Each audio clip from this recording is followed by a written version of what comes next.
Hello and welcome to the January 9th edition of the Gold Ghosts and Guns Short News. My name is Tom Luongo. We've got a lot to talk about. And today I want to talk about the European spring that Matteo Salvini of Italy just called for. So Matteo Salvini, the interior minister and the leader of the League in Italy, had held a meeting with the leadership in Poland and came out of that meeting calling for the two countries to create a European spring, much like the Arab Spring that we saw a few years ago. Now, the Arab Spring was mostly funded by and set up by forces within the U.S. and Western governments in order to overthrow the local governments and create a refugee crisis across North Africa, which we're still dealing with today. And the response to that now is that the Europeans, the quote-unquote populist Europeans, or what I would call those that want to return to a sense of rationalism in their political discourse, Salvini and Andrzej Duda in Poland and Viktor Orban in Hungary and others, Marine Le Pen in France, are calling now for a European spring, for a complete overthrow of the current way that the European Union functions. Salvini is calling for an end of a Europe run by bureaucrats and technocrats. And this is very significant. And he's doing this at the same time as now we're looking at Act 9 of the Yellow Vests over the weekend, this weekend coming up in France. And they're talking about trying to institute bank runs by having everybody go and show up and demanding their money, that they pull their money from all the French banks and try and cause a banking collapse. So if anybody is confused in thinking, what's actually going on here, and are these just, is this a bunch of astroturfing for the purpose of trying to create a false crisis that the leadership can then exploit as an opportunity to call for more federalization of Europe. Don't be confused about this. These people know exactly who the enemy is from their perspective, what's actually going on, and what the root causes of their problems are. The Yellow Vest movement started as a tax revolt by rural French citizens who have been completely hollowed out by globalization and by gentrification of the cities. But it's morphed well beyond that. It's grown well beyond that. It's no longer just the flashpoint issue, the tax, that is animating them at this point. It's far deeper than that. They understand that this is a structural problem within the French society, and with a structural problem of uninvolved and unresponsive and frankly uncaring French leadership. This is why Marine Le Pen is now outpolling Emmanuel Macron, and it's why the European parliamentary elections in May are looking more and more and more important.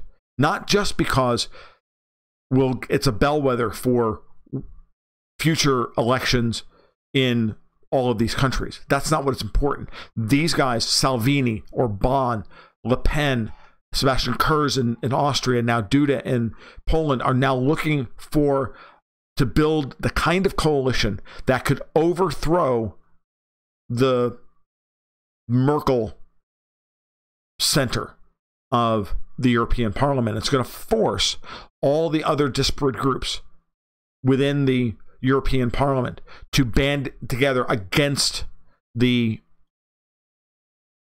quote-unquote populists, the right-wing, the evil right-wing populists who dare to stand up against their betters, to represent actual people in Europe as opposed to entrenched, moneyed, oligarchic and corporate interests, which is who most members of the European Parliament actually represent. They represent either an ideological dead end, cultural Marxism, or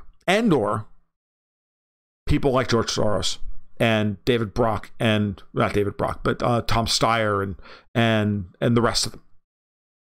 So and old money. We're talking about the British deep state here. We're talking about the royal family and all of the lords in Britain as well. We're talking about those people. We're probably talking about the Rothschilds, even though I hate to actually bring them into it, because I really do think that they're kind of last century as opposed to Goldman Sachs, which is the real vampire squid you should be worried about. Worry about the Goldman Sachs in the room, not the Rothschilds in your history books, is my motto at this point. But that's an aside. The important part here is that as these protests go on, as these political movements gather traction, we're seeing a rise in violence on the left. The attack on AfD leader Frank Magnitz the other day.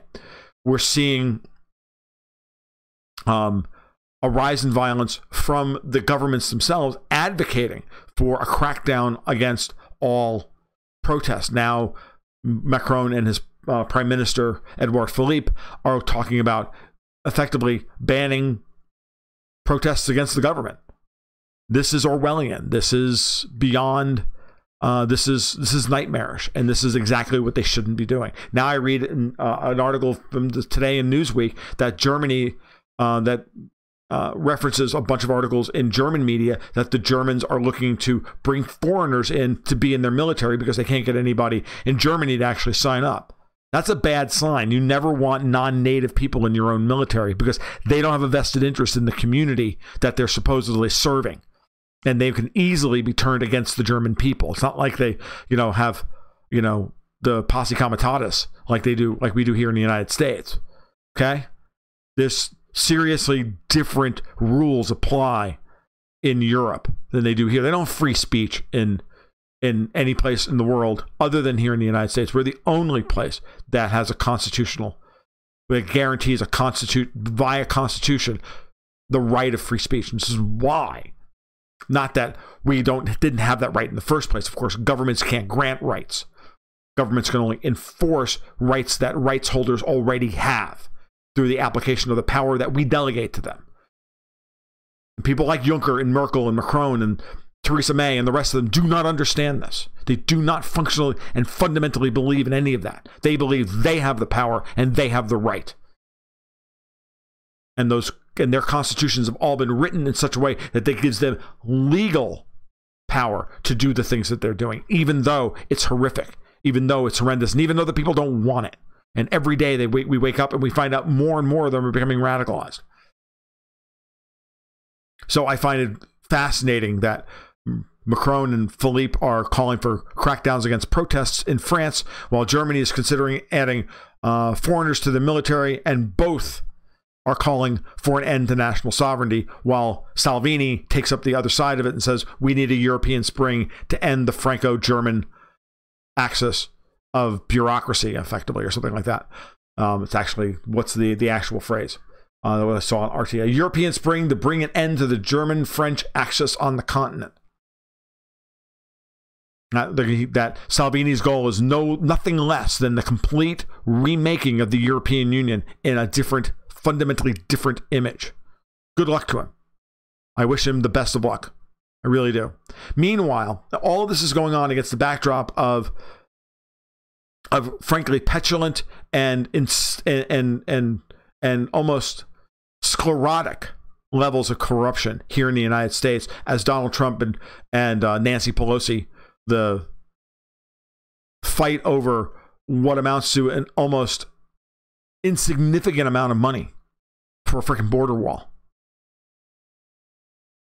which is allowing actually European assets off the hook. As I look around financial markets, I see European assets trading at unbelievably ludicrous valuations, as stock markets around the world have been breaking down, as oil markets have broken down, as the world starts to make serious reallocations of capital in front of what they feel is going to be a global recession. We're seeing horrific numbers coming out of China. PPI numbers were terrible. A number of numbers were terrible. And so in response to that, we're seeing safe haven flows into European debt assets that are ludicrous. German, German 1 month notes trading at -1%. most of the Swiss yield curve is negative yields out to like 3 years.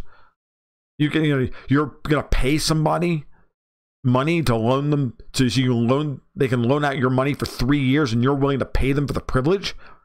It's insane. Meanwhile, the arbitrage between that and the and U.S. debt keeps rising. But that's how cocked up everything is, thanks to insane central bank policy. Markets are finally beginning to wake up to the political reality in Europe, and they don't like what they see. And it's going to, and as these themes, as these people like Salvini and Orban and Le Pen and AfD in Germany and the rest of them, they gain more and more and more support.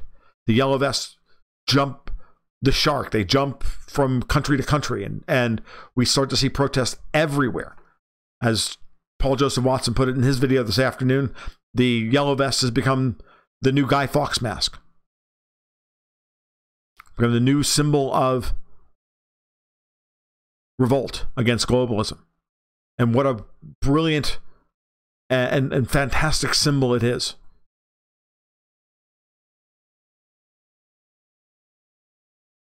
Markets are doomed on this front. The politician, because markets will follow the political unrest. Market unrest follows political unrest. It's a verity. And it's coming to a European country near you real soon now. All right, this has been the Gold, Guts, and Guns short news for January 9th, 2019. If you like what you heard today, please give a like and subscribe down below. We've reached 1,400 people on here on YouTube. That's fantastic. I adore every one of you, and I hope that we can add a 0 to that number in the real near future. That'd be fantastic. You can follow my work over at goldgoatsandguns.com, and you can follow me on Twitter whenever I decide to post over at TFL1728. You guys have a great day. Take care. Talk soon. Keep your stick on the ice.